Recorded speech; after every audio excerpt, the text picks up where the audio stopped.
Jay Powell, the Fed chairman, is talking about a soft landing. Do you believe we will see a soft landing? Well, I think he's going to do something to probably help the Democrats, you know. So you think he's political? He's just going to cut rates to help Biden, you say? I think he's political, yeah. That is Donald Trump declaring that the head of the Federal Reserve is being political, that he's making the decisions he's making not for the strength of the economy, or, well, in Trump's telling, what he does would improve the economy. But he shouldn't right now, because if he does and the economy improves, that would help Joe Biden. So Jerome Powell is corrupt and political, which is interesting, because do you know how Jerome Powell became the head of the Federal Reserve? Donald Trump put him on there, but you sort of knew that that was coming. And when he nominated him back in 2017, he said, he's strong, he's committed, he's smart, but let's hope if I'm ever not president, he won't be that smart, because I want to screw over my successor. Anyway, look, the economy is doing well. That's the pressure that Trump is feeling. That's the pressure that the Republicans are feeling. At least in certain metrics, of course, people are suffering, but the metrics that they like to go to on channels like Fox News are not working the way that they want them to. The US economy added more than 350,000 jobs in January, which was significantly higher than was expected. The jobs numbers for December were modified and updated. They were, I think, 113,000 jobs more than we thought back in December. And the S&P 500 closed at a record high. That's the stock market, of course, at record points. And as we all know, that's the entire economy, or at least that's how the news always talks about it. But now it's a bad thing, or is it? Maybe the stock market going up could still be a good thing if only Trump can get a grasp on it. Take a look at his attempt. The Biden team can say, well, if things are so bad, how come the stock market's on a roll? Because they think I'm going to be elected. You think the stock market's rallying because people think you're going to be elected? I do, yeah. If you take a look at Iowa, if you take a look at New Hampshire, the stock market's been going crazy since then and long before then. When I announced I was running, I took the lead early, and then I beat everybody, including Ron DeSantis. I call him DeSantis, and I took the other names. You know, honestly, that's beautiful. He is amazing. There's nothing that could happen that would not be good for him. I love, by the way, why did you have to talk about the DeSantis thing, you weirdo? But so when I announced back a year ago, if the economy ever started to improve, then that's me, baby. That's just what it is, because they know I'm gonna win. So if the economy goes down, or if gas prices go up, is that because they think Biden is gonna win?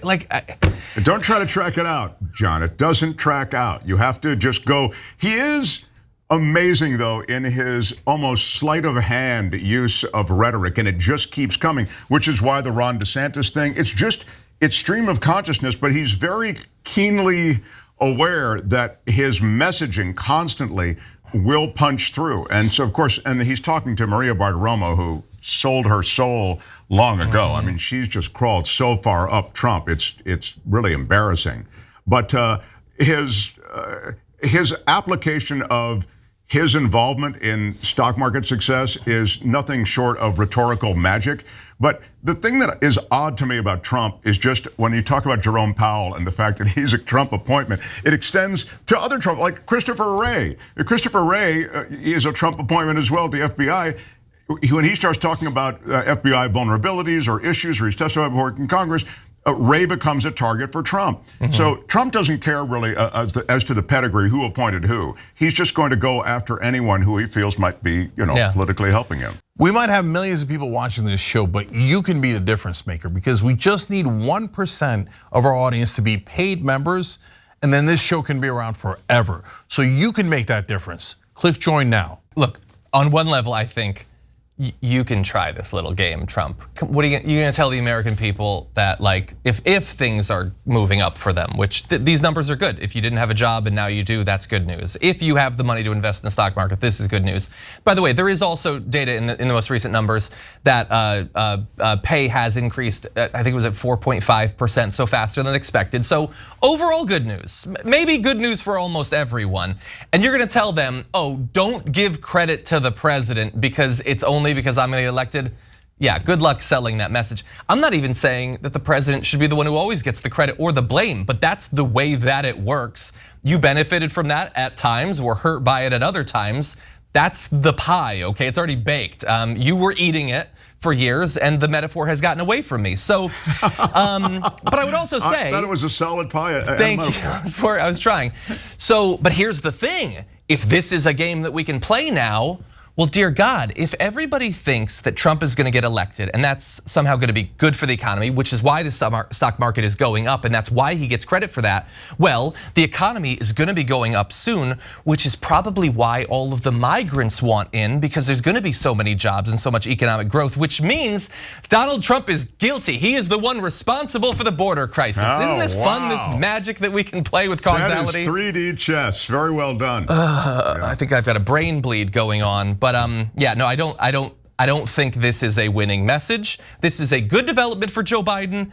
I don't know how convinced I am of what responsibility for it he deserves. I guess, if anything, like the Fed has been making changes that the right theoretically wants them to make. They think interest rates are too high. So look, I don't know. It's just the weird politics of the presidential election and the economy. Well, I mean, it was a serious challenge. Just if you want to talk the economics of it, there's a serious challenge to this administration on inflation. And they really don't have control of the Fed. As you know, the president doesn't have control of the Fed. And so you saw Fed raising interest rates at a record clip. And that, slows the economy down. And that could have really been a very, very tough spot. So to see positive economic news come out. Now, I think you'd like to see the interest rates drop so that things get more affordable. Money gets more affordable. People can buy homes more easily, this sort of thing. But I'd say that that's one of the true sad aspects of the American economy in general. And it hasn't happened during this administration. And you can look at the last 10 years and you can just see how or even 15 years, how the dream of home ownership has slowly escaped. Or maybe quickly escaped the vast number of Americans. That's not at the foot of Joe Biden. It's not even probably the foot of Trump. It's been happening, and I think it's a sign of the haves and have-nots and that schism that we talk about a lot on this show. But certainly the economic improvement is happening at a time when Joe Biden could certainly use it. He can crow about it, and as you say, John, we don't, some of it he deserves credit for and his team deserves credit for, some of it perhaps not, but it happened on his watch and he's allowed to take credit. That's true, that's true. Now, of course, and I'll close on this, he might not be in charge of the economy in the next year. And so obviously we're gonna be watching to see if the economy over the next year does really well, or maybe we fall into recession. And that'll be important not only for the effect it has on people's lives, but also because whether it's a really good economy or a really bad economy, that will be used as justification for Donald Trump's first act as president, which is proposing trillions of dollars in new tax cuts. That's right. That's the way it works. The economy's doing bad, we need to juice it with tax cuts. The economy's doing good, we can afford more tax cuts. No, these last tax cuts, the tax cuts under his administration, $10 trillion added to the deficit. $10 trillion. Yeah, but on the other hand, he net lost 3 million jobs while he was president. So that's good, you have that.